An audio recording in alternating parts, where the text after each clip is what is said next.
Rebel ridge എന്ന പേരിലൊരു action മൂവിയുണ്ട്.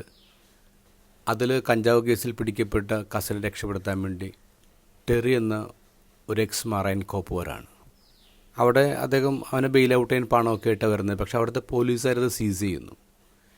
പിന്നീടാണ് ടെറിക്ക് മനസ്സിലാവുന്നത് അവിടുത്തെ പോലീസ് സിസ്റ്റം കംപ്ലീറ്റ് കറപ്റ്റഡ് ആണ്. അവർ മനഃപൂർവ്വമാണ് കസിനെ കുടുക്കിയതും ഇവൻ്റെ പണമൊക്കെ എടുത്ത് മാറ്റുന്നതും. അവൻ അതിനുവേണ്ടി പോരാടാൻ ശ്രമിക്കുകയാണ്. അതിന് അവിടുത്തെ കോർട്ടിലെ ജഡ്ജിൻ്റെ സെക്രട്ടറി ഒരു സ്ത്രീയെ അവനെ സഹായിക്കുന്നുണ്ട്. അവരുടെ സഹായത്തോടു കൂടി ഈ കസിനെ രക്ഷപ്പെടുത്താൻ നോക്കുമ്പോൾ തെളിവ് മായ്ക്കാൻ വേണ്ടി പോലീസുകാർ ആ കസിനെ കൊന്നുകളയാണ്. എന്നിട്ട് പോലീസിൻ്റെ ഹെഡ് ടെറിക്കൊരു വാർണിംഗ് കൊടുക്കുന്നു. 2 ഓപ്ഷൻ ഉണ്ട്. ഒന്നില്ലെങ്കിൽ നിനക്ക് ഈ നാട് വിട്ട് പോകാം, അല്ലെങ്കിൽ നിനക്കെതിരെ ആവശ്യത്തിന് തെളിവുകൾ ഞങ്ങളുടെ കയ്യിലുണ്ട്, ജീവിതം മുഴുവൻ നീ ജയിലിൽ നരയിക്കേണ്ടി വരും. ടെറി അവിടെ നിന്ന് പോകാൻ തീരുമാനമെടുക്കുന്നു. അപ്പോൾ ജഡ്ജിയുടെ സെക്രട്ടറി പറയുന്നുണ്ട്, എൻ്റെ കയ്യിൽ ആവശ്യത്തിന് തെളിവുണ്ട്, നമുക്ക് പോരാടാം. ടെറി പറയുന്നത്, ഞാൻ എൻ്റെ കസിന് വേണ്ടി വന്നതാണ്, അവൻ ഇനിയില്ല, എനിക്കിനി പോരാടാൻ വയ്യ. എന്നിട്ട് അയാൾ പറയുന്നു, I am taking fuel away from the fire, ഞാൻ തീയുടെ അടുത്തുനിന്ന് പെട്രോൾ എടുത്ത് മാറ്റാണ്. അങ്ങനെ ടെറി ആ ടെറിട്ടറി വിട്ടു പോവും.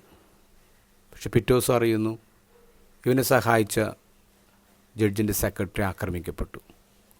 അവൻ തിരിച്ചു വരുന്നു, ആശുപത്രി കിടക്കുന്നവരെ കാണുന്നു, എന്നിട്ട് പറയുന്നു, ഇനി ഞാൻ പോരാടും. അപ്പോൾ തന്നെ അവർ ചോദിക്കും, what about taking fuel away from the fire? അപ്പോൾ ടെറി പറയും, ഐ ആം ദ ഫയർ.